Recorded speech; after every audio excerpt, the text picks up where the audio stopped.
Ladies and gentlemen, welcome to UAA's very own sports show. I must admit, Welcome to explain any of these thoughts racing through my brain. It's true. The Howl. Baby, I'm howling for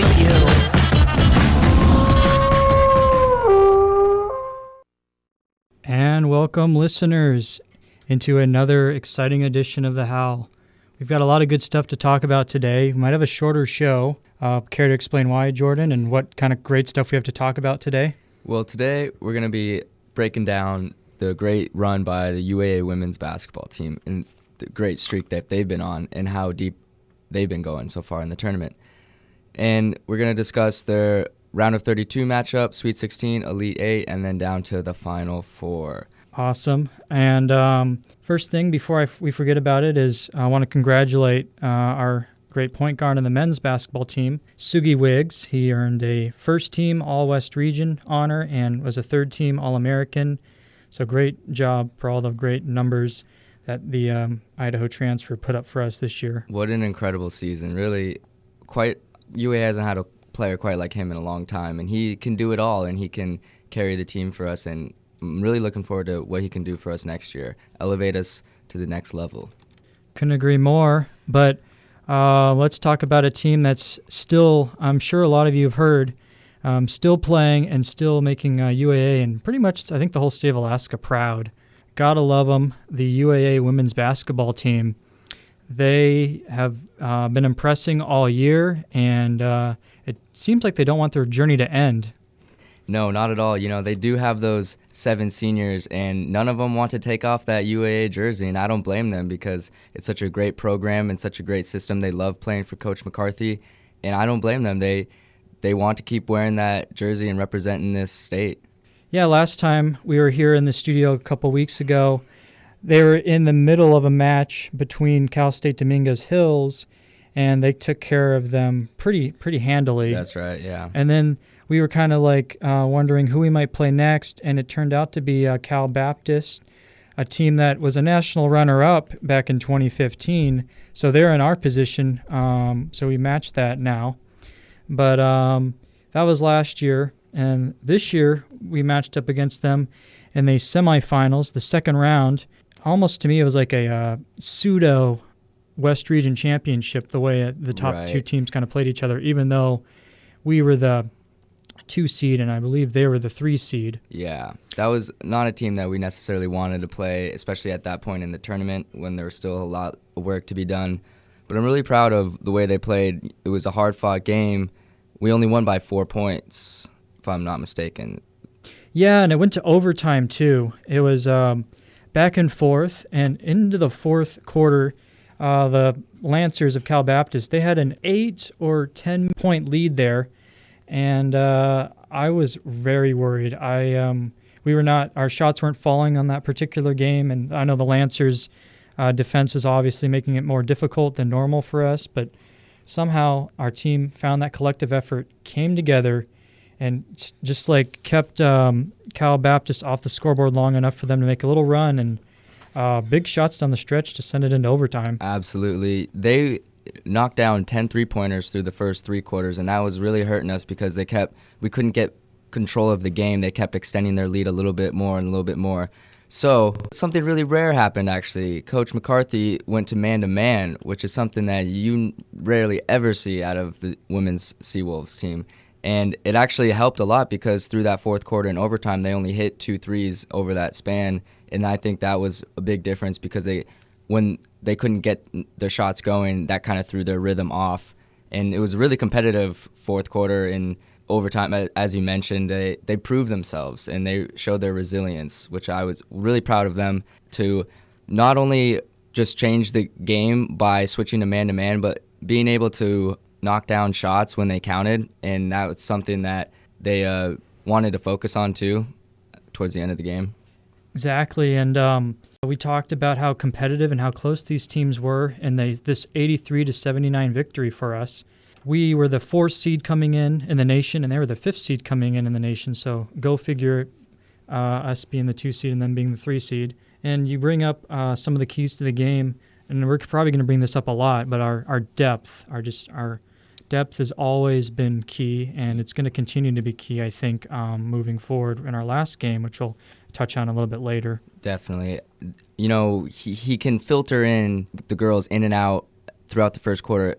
In the Final Four matchup, he actually played 11 Seawolves in the first quarter, which is something you never see. And because of, we'll touch on it later, but to keep their legs fresh and to throw different looks at the opponent. So they're heading into the Sweet 16 now after defeating Cal Baptist. And they're heading into a matchup where they're coming off a close win, and so they don't have the most confidence in the world. So how do you think that they approached the matchup, Chris?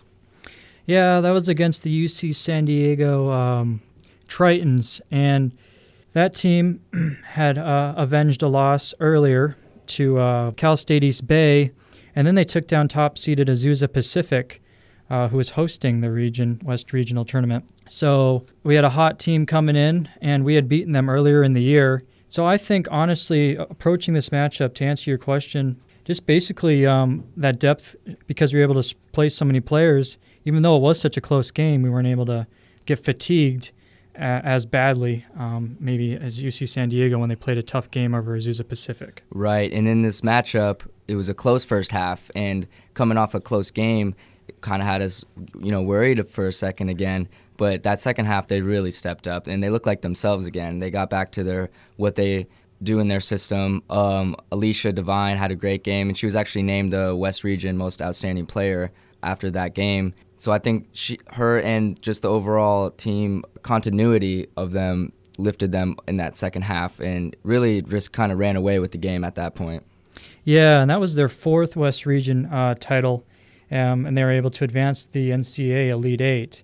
Yeah, it's always good. You always get worried, when you play a team like UC San Diego at the beginning of the year and you beat them, and you're wondering how much of their approach changes on both teams. It's hard to beat a team twice in a row, and then they're looking for their revenge because they have more of that fire to beat you than you do them. So that was also another thing I was proud of, is that they don't overlook an opponent, and they also come in every game like it's their last. They're always going to compete.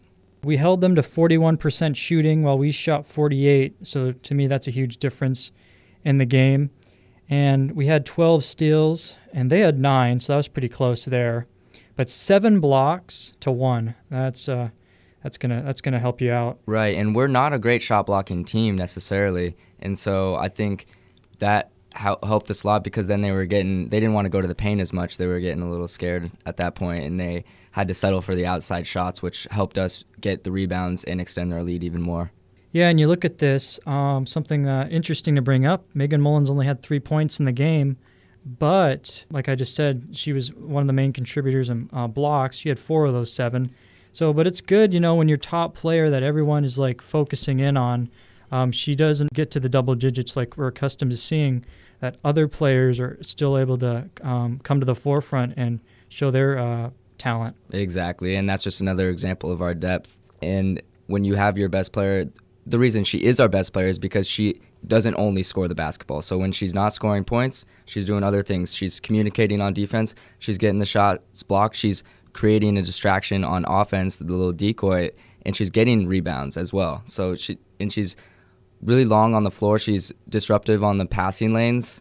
People don't want to throw the ball inside in the post because she's always going to smack it away, and then the Seawolves are out and running on the fast break. Yeah, exactly. And she, I know, will have to be a huge contributor both inside and probably on the scoring sheet when we talk about the championship matchup here in the second segment.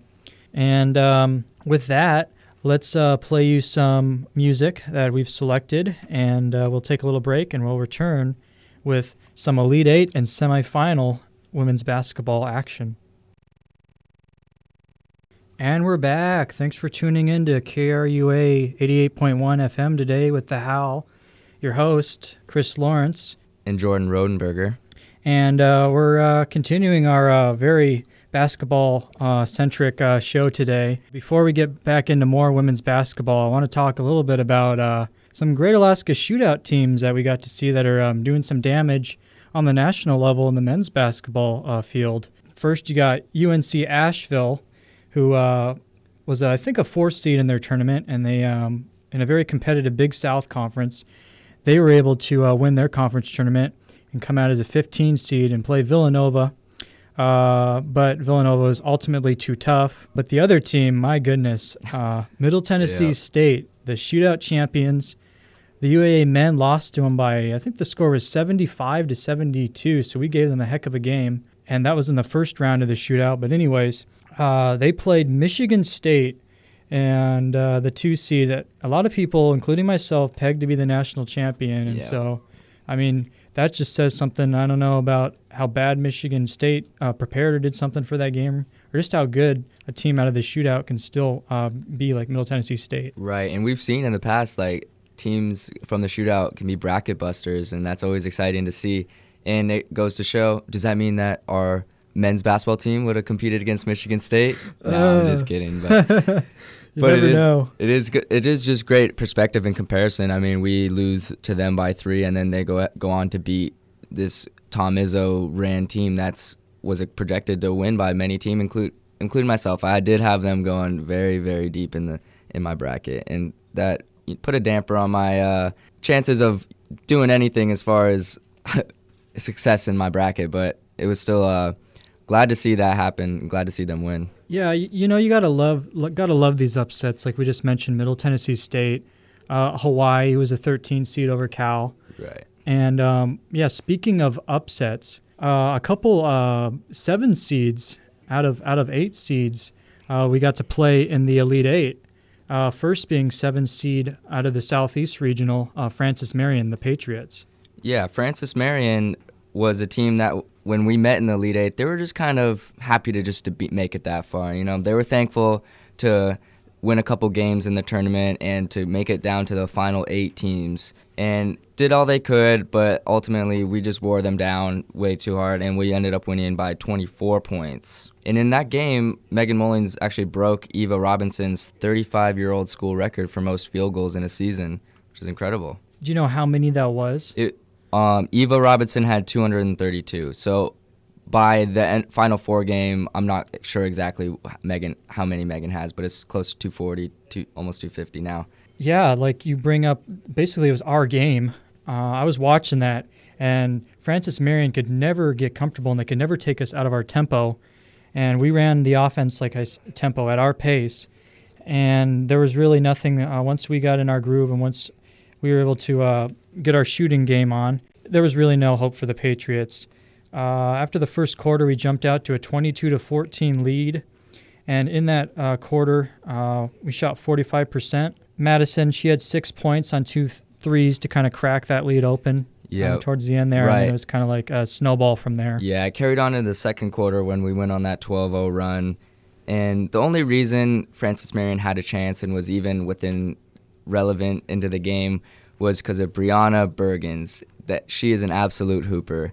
I'll tell you, she had 25 of her team's first 40 points. And at that point in the game, when they had 40 points, their next leading scorer had 6, and she had 25.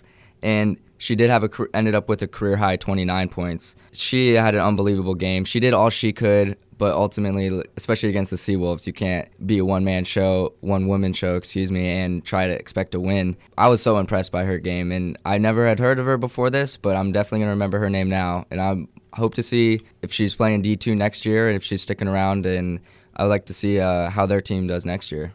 Interesting with Francis Marion, I heard some of the announcers noting that this is their 3rd coach in 3 years. Jerry Porter is her name. Jerry Porter. To be that unstable for a lot of these players, but to still get together and make a couple upsets and come out of your regional to even make the Elite 8 is pretty special. Right, and in the post-game press conference, you could tell in their voice and what she was saying that she just was so proud of her team, and she wanted them to realize that they had such an incredible run in a deep. They were the sort of the Cinderella team of the tournament, if there was one. So she was just grateful for their resilience and how well they played the whole season. And I expect them to be back next year and be a force to be reckoned with, especially if Brianna Bergens comes back. I agree. And, you look at this game, maybe it wasn't their best game. They shot only 7% from 3 points, only made 1 of 14 shots from beyond the arc. You wonder if maybe they got too 3-point happy. I don't know. Yeah. Right. And a lot of times our zone will make people do that because they think for a second that they're open, and then as they're rising up to shoot, someone's sliding over with a hand in their face, and now it's a difficult shot and it's a much lower percentage. And I've noticed that in the Final Four game as well, that was the same case. So our zone can like trick you in that way where you think you're open when you actually are going to be taking a high difficulty shot. After the break, we're going to talk about one more game that the women competed in, the national semifinals, and then look ahead to the national championship. Stick around. This is the Howl. Welcome back. Tuning in to the Howl on KRUA 88.1 on this fine Friday afternoon. Couple days away here from Easter. So we left you off we're about to dig into our last segment here, and we left you off with UAA defeating Francis Marion in the Elite Eight game, setting up the Final Four matchup against Grand Valley State University. So this is our third Final Four appearance ever in history, and we have never won this game though. And we're facing a team, Grand Valley State Lakers, that in this tournament they defeated number 6 in the nation Lewis, number 14 Drury University, and number 19 Pittsburgh State prior to our matchup.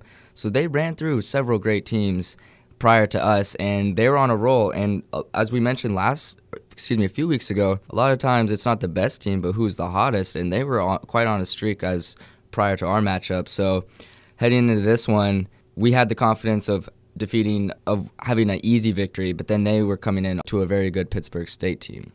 Yeah, that was. I was going to ask you about that. If you think that was a big difference in the game, because our game with our depth seemed, and I don't know, Francis Marion, we mentioned them as a Cinderella. Maybe their magic had wore off, and we kind of got a favorable matchup there. But at the other time, the 7-seed Grand Valley State, they took down the Pittsburgh State Gorillas 58-55 in a very tough game. I love that mascot named Gorillas because it's so relevant to America, right? Anyway, it's a circus. Yes. Anyways, so we mentioned depth, and that's such an important part of our team. And this Grand Valley State team actually only played 7 players in that Pittsburgh State game. It was such a competitive, high-intensity game, so you know that their legs were tired and that they were pretty drained from the night before because it is back-to-back nights where you have to play. And I think you noticed that on defense because we did shoot a season-high 54.5% from the field, and you could tell they weren't boxing out as well. They weren't contesting the shots as well as they could have. So I think that did have a big aspect in the game.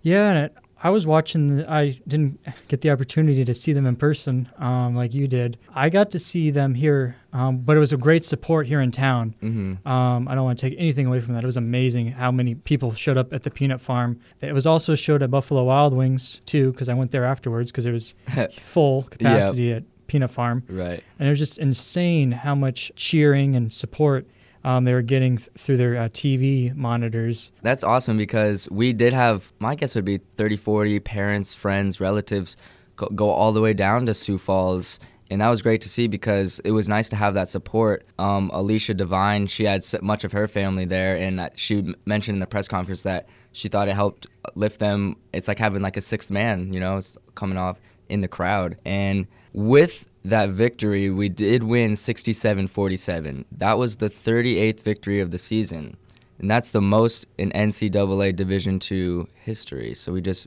made national history, folks. Yeah, not only program history, but national history. And in that game, there was a run at the beginning. We had a 13-0 run. Right. And the Grand Valley State, the Lakers, came back with a run of their own, a 12-0 run. Right. But after that, I was watching the game, and it just seemed like they were just shooting bricks. It set the tone, as you mentioned, that first run. We had full court pressure for the whole first quarter, and they turned the ball over 9 times. We forced them to cough it up that much. And this stat blew me away when I noticed it. The first 16 shots of the game, 13 of them were three-pointers. So they were just out there firing from deep, settling for three-pointers, and that had a lot to do with we'd pressure them in the full court, and if they were lucky enough to even break our full court pressure, then they were so tired from trying to break it that none of them were being aggressive in attacking the rim. They were kind of standing on the outside, and then against our zone, they would kind of swing the ball around a couple times and then launch a three. And when you shoot that many three-pointers, some of them are going to go in, and that's why they kind of were in that game and they got on that run, because a few of those did fall. But 13 of their first 16, if I was their coach, that doesn't seem very disciplined move by them. I don't know if that's what they wanted to do, if that was part of their game plan. But we went on that 16-0 run that's carried over from the second to the third quarter, and that was just too much for them to recover, and they weren't going to stand a chance after that. Their leading scorer of the regular season, Kayla Dawson, we held her to just 4 points, and I think that was the biggest aspect because they looked to her to get them going, get some buckets, get the ball in the basket, and when she couldn't do that, then they didn't really have that second option. No one else stepped up, and so I think that had the biggest impact was holding Kayla Dawson down to just 4 points. That's excellent when you can take down their best player, and our best players performed exceptionally well. Our third-team All-American Megan Mullins and GNAC Player of the Year, she finished with 10 points, 5 rebounds, and 3 steals. And the West Regional MVP, as we keep mentioning, Alicia Devine, she had 12 points on 5 of 7 shooting and was perfect 2 for 2 from deep. And she also had 6 rebounds. So everyone from our top down contributed. I'll read a couple quotes that McCarthy and Mullins had as they reflected on this. This is from Mariah McCarthy. Well, tonight we're not going to watch any film, so that will be nice. Lubbock, so now he's talking about the team that we're going to play, Lubbock Christian. Lubbock has great length. They're a great defensive team, and they do a very good job of utilizing their length. Offensively, I know they've got a lot of weapons. To be frank, they're the best team in the country until someone beats them, and I could agree with that. That's just a fact, yeah. And I think at any point in the season, your goal as an athlete is to be able to compete against the best. And so that's what we got. Yeah, and he was mentioning later in that quote that they get to play the competition of the D1 teams in the shootout, and he thinks that helps them so much with their high-level competition. And so we're heading to our first ever NCAA national title game. And I just want to touch on, we have so many seniors, and none of them want to give it up, as we mentioned. And I think they're all just savoring the ride. You could tell in the press conferences, they're just so grateful and thankful to still be continuing to put on that Seawolf jersey. You know, they enjoy each game together, knowing it could be their last. And I think it's helped them because they don't, like we mentioned, they don't want to have it end. And I want to mention a Megan Mullins quote about this. This quote, "We were just talking about in the locker room that we have another week where we get to spend all of our time together and we get to play one more game together doing the thing that we absolutely love more than anything else in the world," unquote. So there's genuine love for each other, the program, the coach, the system, and the sport as a whole. And when you actually buy in and put forth your true feelings into that, then that's what we're experiencing right now is this deep run where it just seems like we ran through these last 2 games, 24 points, 20 points. That's just something special. You don't always see that in a tournament. And so especially when there's 64 teams that are all worthy in high competition. And so I think they're all just savoring the moment and enjoying this while they can. Yeah, I couldn't agree with that more. And you look at this run they're on, and we obviously talked about how key that Simon Fraser loss was to refocus their team and played their best basketball yet up to this point. I believe 6 of their 7 games have been won by at least 15 points. Yep. And yeah, they don't want this journey to end. They have in the back of their mind one goal and one goal alone. I know, beating this Lubbock Christian team, that's going to be really tough. And they got a good chance, I think. So yeah, you heard McCarthy say that they're the best team in the country, Lubbock Christian, and it's true. They're literally the number 1 team ranked, and they're undefeated at 34-0. So when he said that until someone beats them, they're the best, he's right, because they haven't been beaten yet. So how can you deny that they're the best and they've made it to the championship thus far? Yep, and that game will be April 4th, 11 a.m. on the CBS Sports Network. So we'll see if we have any watch parties or gatherings that create themselves and are announced in the next few days. Yep, that's in Indianapolis, Indiana. That's a Monday. Yeah, and I'm curious.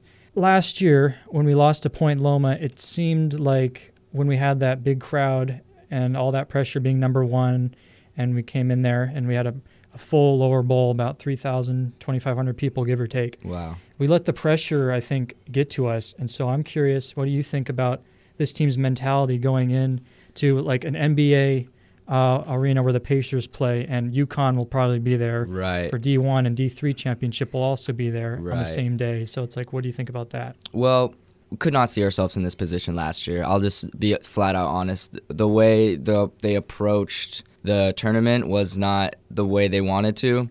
This time around, they have all these returning players, 7 seniors returning to the team, and they all love this team, and they want to redeem themselves. They want to prove themselves from last year. You know, they of course they didn't perform to their best last year, and they wanted to prove themselves this year.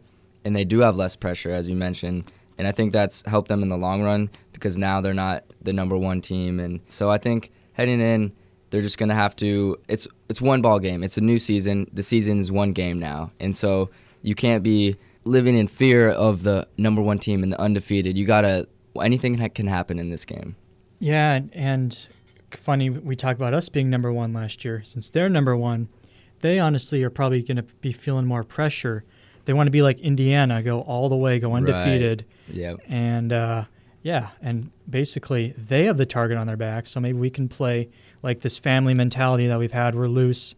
We come in and support the other girl's back if she's maybe having a rough start to the game and pick her up and then, get going.